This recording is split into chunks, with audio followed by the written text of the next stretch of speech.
हरे कृष्णा। आप सभी के दिन शुभ हो। आज शनिवार के दिन आप सुनेंगे शनिवार व्रत की संपूर्ण कथा।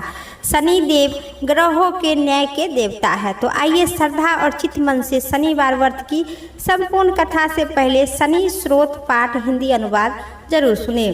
राजा दशरथ जी ने भगवान शनिदेव को रूप का वर्णन करते हुए कहे कि जिनके शरीर का रंग भगवान शंकर के समान और कृष्ण के नीला है, उन शनि देवों को मेरा प्रणाम है। इस जगत के लिए काल नेमी और क्रांति रूप शनै को पुनः पुनः नमस्कार है। जिनका शरीर कंकाल जैसा मांसहीन है, जिनकी दाढ़ी मोछ और जटा बढ़ी हुई है, उन शनि देवों को मेरा बारंबार प्रणाम है। जिनके बड़े बड़े नेत्र, पीठ से सटा हुआ पेट और भयंकर आकार वाले शनि देव को मेरा प्रणाम है। जिनका शरीर शीघ्र ही, जिनके रूहे बहुत मोटे हैं, जो लंबे चौड़े लेकिन जंजीर वाली शरीर है और उनकी दाढ़ी काल रूप है, उन शनि देवों को मैं बारंबार प्रणाम करती हूँ। काल रूपे उन शनि देवों को प्रणाम करती हूँ। हे शनि देव, आपके नेत्र कठोर जैसे गहरे हैं, आपकी ओर देखना भी बहुत कठिन है। आप रुद्र भीषण और विकराल हैं, आपको मैं प्रणाम करती हूँ। सूर्य नंदन भास्कर पुत्र अभय देने वाले देवता बलिमुखी, आप सबको भक्षण करने वाले हैं, ऐसे शनि देवों को मैं नमस्कार करती हूँ। आपकी सृष्टि अधे मुख्य है और सर्व तक मद्र गति से चलने वाले तथा जिनका प्रतीत तलवार के समान है, ऐसे शनि देव को पुनः पुनः नमस्कार है। आपके तपस्या से अपनी देह को संध किया है। आप सदा योग अभ्याय को तत्पर, भूख का आतुर और आतुर रहने वाले शनि देवों को मैं बारंबार प्रणाम करती हूँ, नमस्कार करती हूँ। ये राजा दशरथ जी ने भगवान शनि देव के बारे में यही प्रांति किए थे। यह शनि देव को जो शनिवार के दिन जो भक्त पूजा और कथा श्रवण करते हैं, उन भक्तों को शनि देव अपना कृपा दृष्टि बनाए रखना, उन शनि देवों को बारंबार नमस्कार करती हूँ। जिनके नेत्र ही ज्ञान है, काश्यप नंदन सूर्य पुत्र शनि देव, आपको नमस्कार है। आप संतुष्ट देने वाले होने पर राज्य देते हैं और रूठ होने पर उन छीन लेते हैं, वैसे शनि देवों को मैं बारंबार नमस्कार करती हूँ। देवता, असुर, मनुष्य, सिद्ध, विद्याधर और नाग, ये सब आपकी दृष्टि पकड़ने पर नष्ट हो जाते हैं, ऐसे शनि देवों को प्रणाम है। आप मुझ पर प्रसन्न होइए, वे वर पाने योग्य हूँ और आपका मैं शरण में आया हूँ, ऐसी शनिदेव मैं आपके शरण में आई हूँ। आप शनिदेव मुझ पर कृपा दृष्टि और सभी प्रकार के दुख क्लेश पीड़ा दूर करें। इन शनिदेव की चरण में मैं बारंबार नमस्कार करती हूँ। प्रेम से कहिए शनिदेव भगवान की जय। अब सुनिए शनिवार व्रत की पौराणिक संपूर्ण कथा विस्तार से। भगवान भोलेनाथ ने इन्हें न्याय के देवता की उपाधि दिए थे। शनि देव को बहुत ही जल्दी गुस्सा आता है। इन्हें क्रोध की वजह से पिता सूर्य से इनकी नाराजगी बनी रहती है। इनके क्रोध से सभी बचने की कोशिश करते हैं, वरना व्यक्ति पर मुश्किलों पर पहाड़ टूट पड़ता है। इसीलिए आज शनि भगवान को प्रसन्न करने के लिए शनिवार का व्रत रखा जाता है। जो व्यक्ति शनिवार के दोष बचने के लिए, उनको शांत रखने के लिए अनेक उपाय करते हैं, जैसे कि पीपल के वृक्ष में जल अर्पित करते हैं, तिल और काले तिल, गुड़ और गंगाजल अर्पित करके और दीपक जलाते हैं। उसी प्रकार पूजा के समय शनिवार का व्रत कथा का श्रवण करना उनकी सभी इच्छा पूर्ण होती है। तो आइए मन प्रसन्न और चित्त मन से शनिवार व्रत की संपूर्ण कथा सुनते हैं। प्रेम से कहिए भगवान शनिदेव महाराज की जय। एक बार सभी नवग्रहों में सूर्य, चांद, मंगल, बुध, बृहस्पति और शुक्र, शनि, राहु, केतु ने सभी देवताओं में अपने आप बहस हो गया, सबसे बड़ा कौन है। बड़ा के आपस में सब लड़ने लगे। बाद में सभी देवता ने देवराज इंद्र के पास गए। देवराज इंद्र यह समस्या सुनकर वो भी असमंजस की स्थिति में बन गए और परंतु उन्होंने सभी नवग्रहों के हाथ जोड़कर सुझाव दिए कि आप कृपा पूर्वक पृथ्वी पर राजा विक्रमादित्य ही इनका फैसला कर सकते हैं, क्योंकि वह बहुत ही न्यायप्रिय राजा है। सभी देवताओं ने राजा विक्रमादित्य के पृथ्वी पर आकर और अपने आप को बड़ा होने का सुझाव दिए। 2 मिनट खातिर राजा विक्रमादित्य भी असमंजस में पड़ गए, क्योंकि उनके लिए सब तो अपना अपना जगह पर बड़ा ही है। किसी को छोटा या बड़ा बताना उनके लिए बहुत बड़ा भारी भुगतान चुकाना होता। इसलिए राजा विक्रमादित्य भी यह 2 मिनट के असमंजस में पड़ गए। एक उपाय सोचे कि उन्होंने सोचे कि सोने, चांदी, कांसा, पीतल, सीसा, राग, जष्ठा, अभ्य और लोहा 9 धातुओं का आसन बनवाए। सब आसनों के कर्म से सोना सबसे आगे और लोहा सबसे पीछे रखवाए। इसके पश्चात राजा ने सब देवताओं के बोले कि यह आप अपने अपने आसन पर बैठ जाइए। आसन सबसे पीछे सबसे छोटा जाने जाएंगे, क्योंकि लोहा सबसे पीछे था, वह शनिदेव का आसन था। इसलिए शनिदेव समझ गए कि राजा विक्रमादित्य ने मुझे सबसे छोटा बना दिया है। इस पर शनिदेव बहुत क्रोध हो गए और राजा से कहे, राजा तू मेरा पराक्रम को नहीं जानता है। सूर्य एक राशि पर 1 महीने तक रहते हैं, चंद्रमा 2.25 महीना, मंगल 2.5 महीना और बृहस्पति 13 महीना, बुध और शुक्र 1 महीना, राहु और केतु दोनों उल्टे चलते हुए केवल 28 महीने लेकिन एक राशि रहते हैं। परंतु मैं एक राशि पर अथवा 60.5 साल तक रहता हूँ। बड़े बड़े देवताओं को भी मैंने विष्णु दुख दिया है। राजा सुनो, राम जी को सारी साटी आई और वनवास गए। रावण पर आई तो राम और लक्ष्मण ने लंका पर चढ़ाई करके रावण के सोने के लंका खाक में बदल दिया।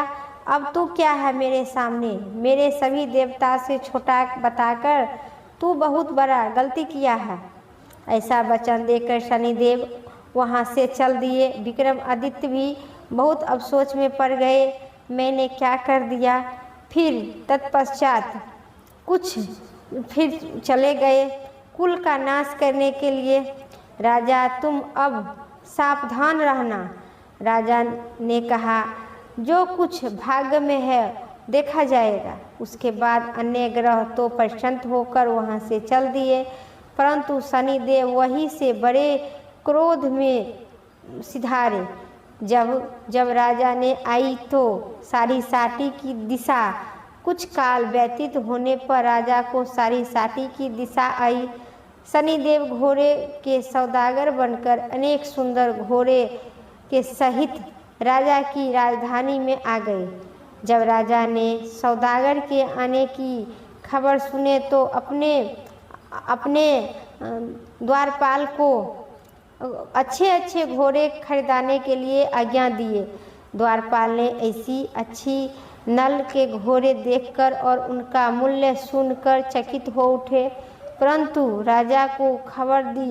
राजा उन घोड़े को देखकर एक अच्छा सा घोड़ा चुनकर उस पर सवार हो गए, उस पर सवारी के लिए चढ़ गए। राजा ने घोड़े के पीठ पर चढ़ते ही घोड़ा दो जोर से भाग उठा घोड़ा बहुत ही दूर बड़े जंगल में जाकर उस राजा को छोड़कर और अदृष्ट हो गया। इसके बाद राजा अकेला जंगल में भटकता फिरता रहा। बहुत देर तक पश्चात राजा ने भूख प्यास से दुखी होकर भटकते भटकते एक ग्वाले को देखा। ग्वाले ने राजा को प्यास से व्याकुल देखकर पानी पिलाया। राजा की अंगुली से अंगूठी निकालकर उस ग्वाले के दे दिए। उस ग्वाला ने प्रसन्न हो के साथ ग्वाले ने दे दिए। राजा ने फिर वहाँ से चलते रहे। फिर ग्वाला ने राजा ने दिया हाथ पैर काटने की आदेश, परंतु वहाँ से राजा शहर से पहुंचकर एक सेठ की दुकान पर बैठ गए और राजा ने अपने आप को उज्जैन को रहने वाले तथा अपना नाम बीका बताया। सेठ ने उनको एक कुलीन फिर देखा, बहुत देर तक बैठा। फिर उस दुकान पर बहुत सी बिक्री हुई। उस सेठ ने मनुष्य समझकर जल इत्यादि पिलाया। भाग्यवश उन दिन सेठ की दुकान पर बिक्री बहुत ही अधिक हुआ। तब सेठ उनको भाग्यवश पुष्प समझकर भोजन करवाने के लिए अपने आश्रम की अपने घर पर ले गए। लेकिन राजा को आश्चर्यचकित की बात ये हुई कि एक खूंटी पर हार लटका रहता, लेकिन और वही खूंटी उस निकल गया। भोजन के पश्चात कमरे में आने पर जब सेठ को कमरे में हार नहीं मिल पाया तो वह निर्णय किया कि इसके सिवाय, इस बीका के सिवाय इस हार कौन चुराया होगा। परंतु बीका ने हार तो लेने से मना ही कर दिया। इस पर 5 से 7 आदमी इकट्ठा होकर उसको मनचाही फौजदारी के पास ले गए। फौजदार ने उसको राजा के सामने उपस्थित कर दिया और कहा, यह आदमी तो भला प्रतीत होता है, चोर नहीं मालूम होता है, परंतु सेठ का कहना था कि इसके सिवाय और कोई नहीं आया है इस महल में, ये आवश्यक यही ने चुराया होगा। तब राजा ने आज्ञा दी कि इसको हाथ पैर काट कर चेर घिचा के रोड पर छोड़ देना। राजा की आज्ञा का तुरंत ही पालन किया और बीका राजा के हाथ पैर काटकर दर दर की ठोकर खाने के लिए विक्रमादित्य को छोड़ दिया। अब विक्रमादित्य अपाजी होकर दर दर के ठोकरे खाने लगा। कुछ काल व्यतीत होने पर एक तेली उसको अपने घर ले गए और केल्हू पर बिठा दिया। बीका राजा विक्रमादित्य उस केल्हू पर बैठ गए। अपनी आवाज़ से बैल हकता रहा। कुछ वर्ष तक शनि देव की सारी सारथी उस विक्रमादित्य पर चलता रहा।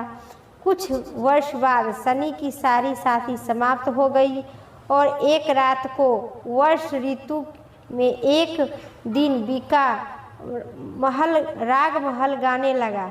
उसका इतना सुंदर राग महल था कि उस तेली जिसका केल्हू पर बैठता था वो भी उस बीका राजा के राग महल सुनकर बहुत प्रसन्न रहा करते थे और पूछता था, जो तुम्हारा ऐसा हाल किसने किया है।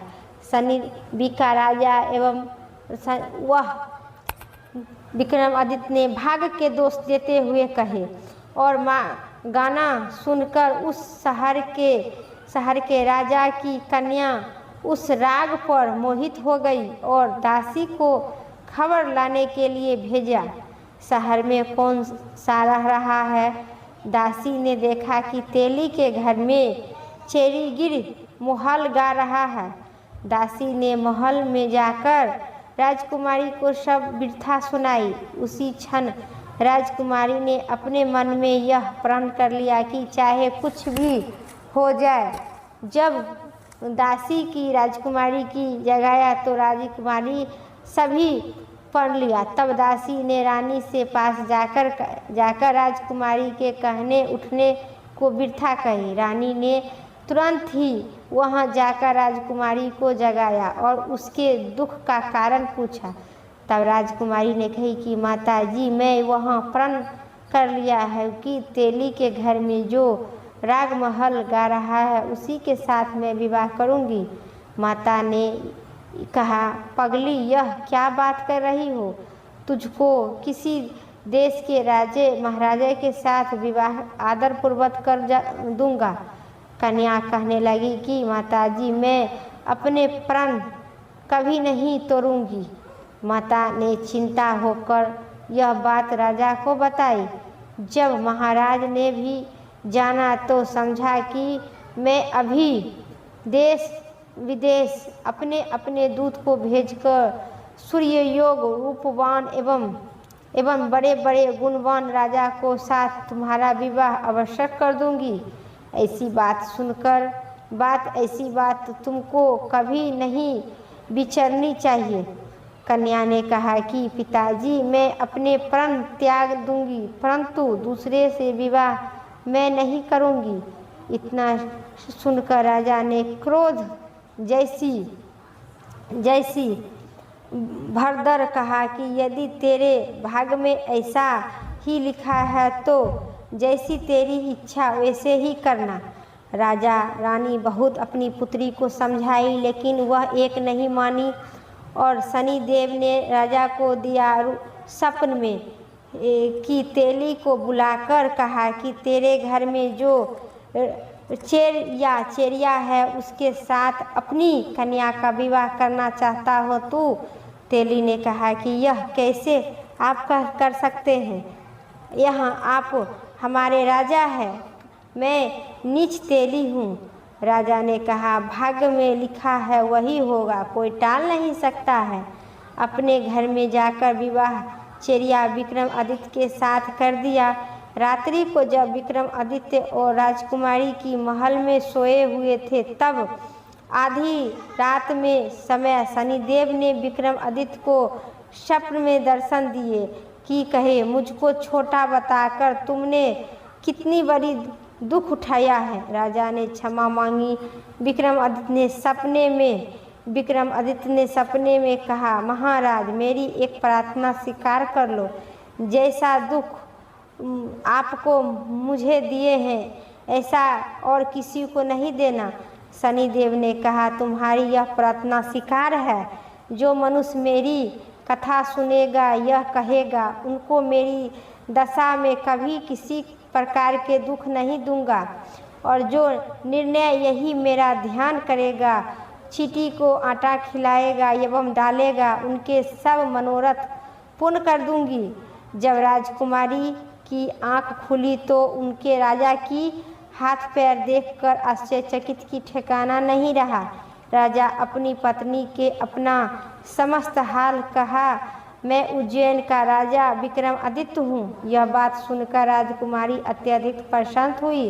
प्रातःकाल राजकुमारी ने उनकी सखियों ने पूछा तो उन्होंने अपने पति की समस्त वीरता कह सुनाई। सब जब प्रसन्न होकर प्रकट हुई और कही कि शनिदेव ईश्वर इसी प्रकार के जो भक्त मन शक्ति वचन से शनिवार के दिन शनिदेव की पूजा करते हैं, उन्हें भगवान शनिदेव संपूर्ण इच्छा पूर्ण करती है, अंत में सभी मनोकामना पूर्ण करती है। प्रेम से कहिए शनिदेव महाराज की जय। आज की कथा इतना ही। उम्मीद करते हैं आप सभी को इस कथा पसंद आई। एक लाइक करके कमेंट बॉक्स में शनिदेव भगवान की जय जरूर लिखें, और पहली बार चैनल पर है तो सब्सक्राइब करके बेल आइकन की घंटी दबाना ना भूलें। फिर अगली वीडियो लेके आते हैं, तब तक के लिए दीजिए इजाज़त। जय श्री राम। शनिदेव भगवान की जय।